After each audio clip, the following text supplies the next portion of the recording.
$19 trillion. You say, how much money is that? Who knows it's so much? But I understand Hillary Clinton wants to add another $3 trillion in spending to it. But that's how much our national debt is today. And if it continues at the same course in 10 years, just 10 years, our national debt will be $30 trillion. So we ask ourselves, are our politicians or the people in Washington going to do anything to stop the runaway spending? Well, the growing debt could mean higher taxes in the future, and it could also hurt the economy. Jennifer Wishon has the story. The national debt is nearly $19 trillion and growing by the second. And within a decade, by the year 2026, it's expected to explode to $30 trillion. Americans want to have their cake and not pay for it, essentially. And lawmakers aren't slowing down. After falling for several years, the nation's spending deficit is once again on the rise. Now, under a Republican Congress. Congress has both increased spending and increased tax reductions in the last year. That has led to an increase in the debt or the deficit over the short term. And over the long term, it's because of entitlements, essentially Social Security, Medicare. As the baby boomers start to age, those are going to be going up, and we've done nothing to try to reform those programs. And those entitlements are the real budget busters, even though many Americans are eager to cut spending for programs like foreign aid and public broadcasting. They account for 1% or less of the budget. We're going to make our country so good. As the race to choose the next president kicks off, the big question, is there enough political will to take on what could grow into a debt crisis? If you just look at the Republican candidates, they have very detailed proposals for how they're going to reform the tax system and how they're going to cut taxes. They have almost no proposals for how they're going to reform entitlements or cut spending. The Congressional Budget Office estimates the next generation will earn $2,000 to $5,000 less each year. So they'll be repaying today's debt with the lower wages they earn tomorrow. Is stupid, fat, and ugly. Meanwhile, some presidential candidates are wooing voters with promises of even more spending, to the tune of trillions. We know what the Democrats want to do when it comes to the debt, which is basically increase it. Bernie Sanders has proposed $18 trillion in new spending. Even with all the trillions in new taxes he's called for, that doesn't come close to paying for it, so the debt would go up. But Hillary Clinton wants about $1.5 trillion in new spending. She's still working on it. So we know the debt's going to go up there. Republicans are supposed to be the anti-debt party, and yet we're really not seeing proposals on the debt come out of them. Americans like to blame their elected leaders for the nation's fiscal woes, but Tanner says it's voters who need to change their attitudes. Because politicians simply jump in front of the mob and call it leadership. I mean, look at the big debate in Idaho or in Iowa right now. It's farm price supports, ethanol subsidies. I mean, it's about spending money. It's not about reducing the debt or balancing the budget. It's about how can we spend more money to please some special interest group because they'll vote for me. Another reality is that older Americans vote in greater numbers than younger ones. So for now, elected leaders are willing to feed cake to the nation's 70-year-olds and send the bill to their kids and grandkids. It all adds up to a debt crisis that's growing right in front of our eyes with no end in sight. Jennifer Wishon, CBN News, Washington. Thanks, Jennifer. And ladies and gentlemen, you realize that over the last several years, the Federal Reserve has kept interest rates so low they've been down close to zero. So the financing on the national debt has been relatively benign. But think what would happen if we got back to where the normal interest rate should be, 4% up to 6%. If we were paying 6% on $18 trillion, there wouldn't be any money in the budget for anything else. It would consume the spending of this great nation. And how do you get out of it? Well, you either inflate your way out of it or you just default. And it'd be a terrible thing for the United States to default. But nevertheless, it doesn't look like they seem to care. They don't want to tell anybody no. And we have to say no sooner or later. Well, in other news, there's a new move to help support religious freedom around the world. John Jessup has that. Thanks, Pat. Many members of Congress say they fight for religious freedom, but how many actually do? As Paul Strand reports, a new proposal may hold their feet to the fire. Former Congressman Frank Wolf sometimes found himself a very lonely fighter when it came to Congress battling for international religious freedom. So he and other advocates for the cause have come up with a congressional scorecard that will show how much of a priority individual lawmakers put on international religious freedom when it comes to actual votes. But it will also alert Congress members about opportunities to support something like an expected vote on Christian genocide in the Middle East. If there's a vote on the genocide resolution, which I hope there is soon, everyone ought to know how their member of Congress have voted on that issue. So that's really the purpose of it, as an encourager. These advocates for religious freedom say the sad truth is Washington has often failed in the past to act against genocide and other crimes against religious people.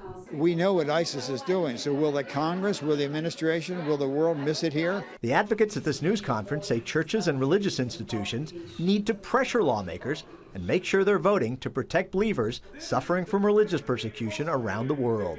This new scorecard might help. Paul Strand, CBN News, Washington.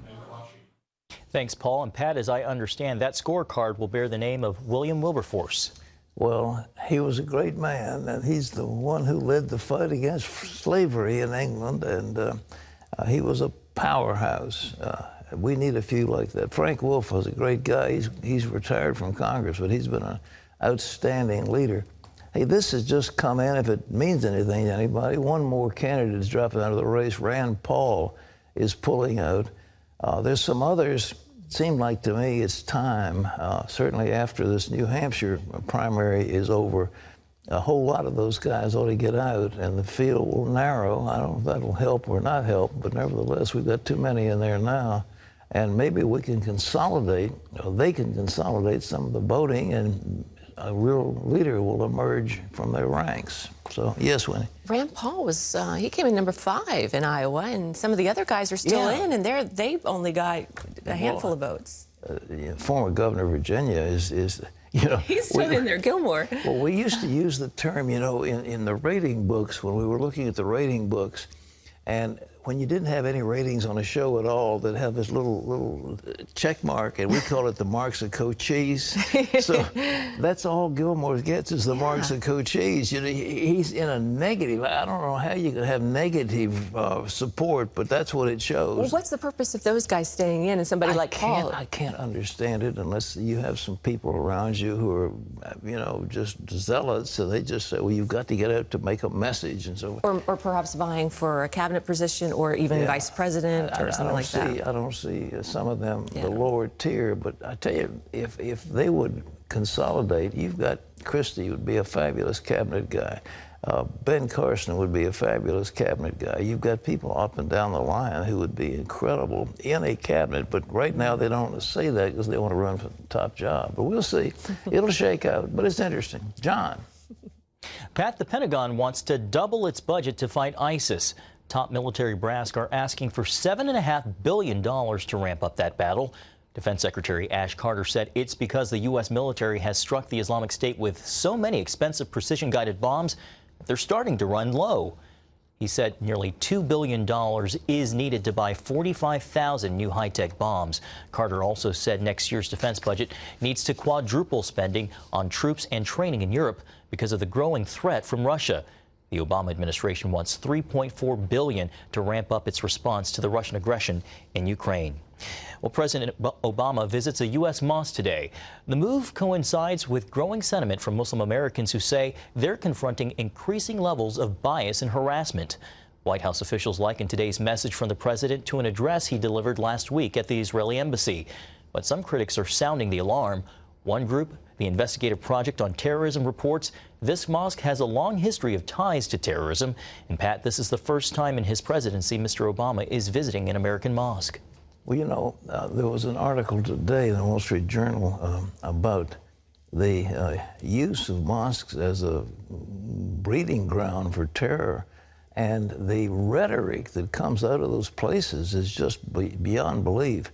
The Al-Aqsa Mosque next to the mosque in Mecca is considered their, quote, most holy place. And the rhetoric is unbelievable. And it calls for the destruction of the United States. It calls for the development of atomic weapons. It calls for war against, quote, Rome. It calls for the caliphate to govern the world. I mean, we're talking about really severe stuff. And because they speak in Arabic, apparently the newscasters around the United States don't bother to interpret what they've said. But in those mosques, there is just terrible stuff going on, and I'm sure many of them here in the United States are not perhaps as vicious, but the same type of recruitment. When you look at al-Awlaki, who was an American-born radical, he got his training in the mosques. John. Pat, a severe storm system in the Midwest is producing blizzard-like conditions in the north, closing roads, schools, and airports. And the warmer side of the system brought destructive tornadoes from southern Illinois to Alabama. Caitlin Burke has the story. A blizzard for one half of the country and summer-like severe weather for the other, all from the same massive storm system. It got bad quick. The roads were covered. Snow was coming down pretty hard. Whiteout conditions closed highways from Colorado to the Dakotas. The storm bringing up to a foot of snow in Wisconsin. Some areas getting 2 inches in only an hour. In Minnesota, businesses and schools closed because of dangerous conditions. Drivers looking to brave the storm ending up in a ditch or stuck. It was just obvious he wasn't familiar with driving in the deep snow, and I knew it would just be a little push. So down south, the storm looking much different. Tornado on the ground, tornado on the ground. Several tornadoes were reported in Mississippi, one tearing across a community college campus. In Alabama, an extremely dangerous tornado hit near Aliceville, damaging homes as well as a federal prison. I was too busy praying to worry about what was going on.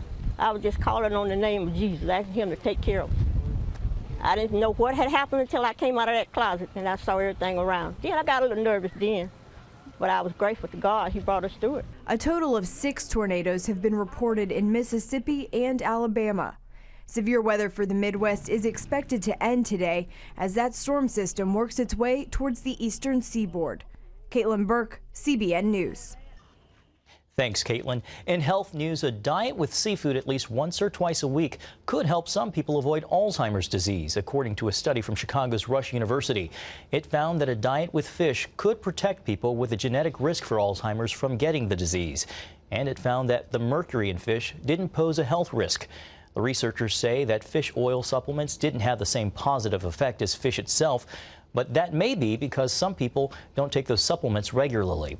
The bottom line is still fish really can be good for your brain. And Pat, I'm sure you'd recommend adding nuts and berries to that fish diet. Berries. You know, if you want to have a brain like a fish, I mean, eat fish. That's it. Oh, I'm kidding. But anyhow, I've got this stuff that they've taken the fishy taste out of, and it's called Norwegian cod liver oil. Have you ever seen that? I've got a bottle in my fridge. Isn't it good? It's a green bottle. I take about a teaspoon a day of that stuff. And I think it's supposed to be real good. It's got all the omega-3s and everything. I haven't been taking it lately. I did take my coconut oil this morning in my smoothies, so that helps your brain too. It does. All right. Well, congratulations. You got a check mark for all health.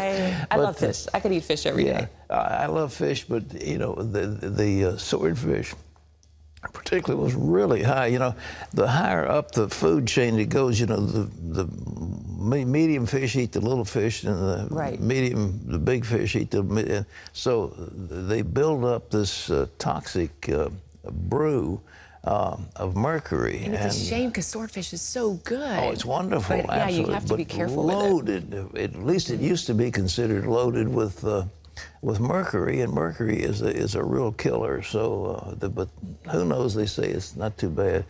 But Norwegian cod, you know, it used to be cod liver oil. You know, mamas gave their babies cod liver oil. Yeah, that's right. Standard stuff. There's a lot of stuff you can get Norwegian. You can get it in the vitamin store and different places, health food stores. That's good. They've taken the nasty taste out too, because the fishy taste is not too cool, but it's gone. All right.